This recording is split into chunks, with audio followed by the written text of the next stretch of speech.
मुद्दा आता मी एक घेते अपेक्षा खांडेकर यांचाच, कारण हो अपेक्षा खांडेकर ताई, फक्त एकच घेते मी. धन्यवाद महापौर महोदय. आज मानखुरमध्ये बस दुर्घटनेमध्ये एका नागरिकाचा मृत्यू झाला. त्यांना मी माझ्या वतीने, माझ्या पक्षाच्या वतीने आणि आपल्या सर्व सभागृहाच्या वतीने भावपूर्ण श्रद्धांजली वाहते. एक दुर्दैवी घटना घडली मानखुरमध्ये. त्याच्यामध्ये एकाचा मृत्यू झाला तर 10 जण गंभीर जखमी झाले. त्यांना आज आम्ही प्रत्यक्षरित्या हॉस्पिटलमध्ये पाहणी करण्यासाठी आपल्या उपमहापौर साहेब संजय गाडी साहेब, तसेच बेस्ट चेअरमॅन तृष्णा विश्वासराव मॅम, माझ्या सहकारी नगरसेविका समृद्धीताई काते यांच्या समवेत पाहणी केली हॉस्पिटलमध्ये जाऊन. तेव्हा जखमींची विचारपूस करत असताना एक गोष्ट लक्षात आली. हा हरकतीचा मुद्दा आहे तो. तर आम्ही जेव्हा जखमींची विचारपूस केली, हे जस्ट घटनाक्रम सांगते मी काय झालं. जखमींची विचारपूस जेव्हा आम्ही केली तेव्हा त्यांचं असं मत होतं की जी 501 बस होती ती जेव्हा जो चालक जो ड्राईव्ह करत होता त्याला जो स्पीड कंट्रोल नाही झाला आणि बस डिवायडरला त्याने ठोकली येऊन, आणि जे नागरिक जे उभे होते डिवायडरच्या इथे, आणि त्यांचा तिथे दुर्दैवी मृत्यू झाला. आणि 10 जण शताब्दी हॉस्पिटल गोवंडीला ऍडमिट आहेत. त्यांची हे आपली ट्रीटमेंट तर चालू आहे. पण महापौर महोदया, कोणाचा एल्बो डिस्लोकेट झालाय, कोणाचा शोल्डर, तर कोणाचा लेग फ्रॅक्चर झालाय. तर हे सर्व लोकांना रोजचे प्रवासी होते आणि त्यांनी त्या ड्रायव्हर बद्दल सगळी इन्फॉर्मेशन दिली की हा रोज असाच ड्राईव्ह करतो बस.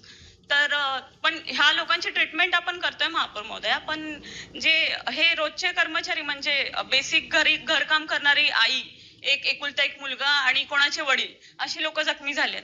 तर त्यांना आपण भरपाई काय देणार आहे? आणि तुमच्या मार्फत मी प्रशासनाला जाब विचारते की जो चालक ड्राईव्ह करत होता त्याने मद्यपान केलेलं का, किंवा तो रोज अशीच ड्राईव्ह करतो का, आणि तो कंत्राटी होता की परमनंट होता, ह्या सगळ्या गोष्टींची चौकशी व्हावी महापौर महोदया. आणि आपण यांना नुकसान भरपाई काय देतोय, तर बेस्ट कडून मी त्यांना नुकसान भरपाईची मागणी करते. मी त्या दुसरी गोष्ट महापौर महोदया, मी त्या प्रभागाचं नेतृत्व करते.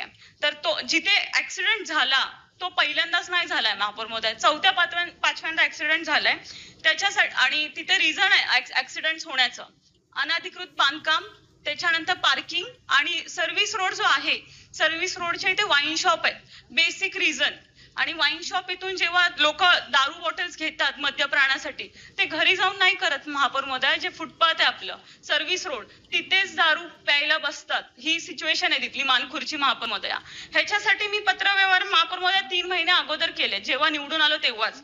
ट्रॅफिक पोलीस, स्थानिक पोलीस, बीएमसी आणि राज्य उत्पादन शुल्क यांच्यापर्यंत आम्ही पत्रव्यवहार केले, तरीही महापौर महोदया कोणतीही ऍक्शन घेतली नाहीये, ना कोणते फाईन मारलेत.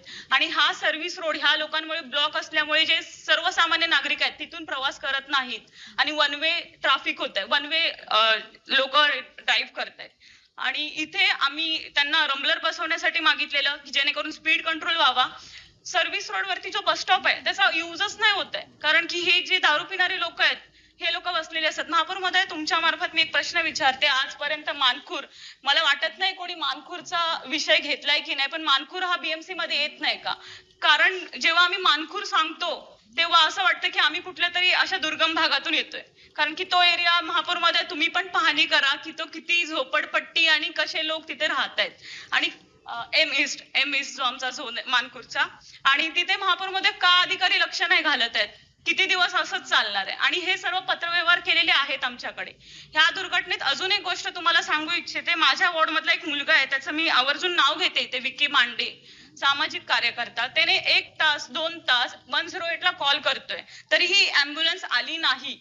त्याने पोलिसांना बोलला की ऍटलीस्ट तुम्ही तरी हेल्प करा, ह्या लोकांना घेऊन जावा ऍटलीस्ट तुमच्याकडून.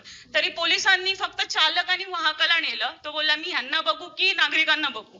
मग त्यांनी बेसिक ह्युमॅनिटेरियन ऍक्ट होता मॅम, जर पोलीस गाडीने हेल्प केली असती त्या मुलाला, तर ह्या सगळ्या गोष्टी नाही झाल्या मॅम.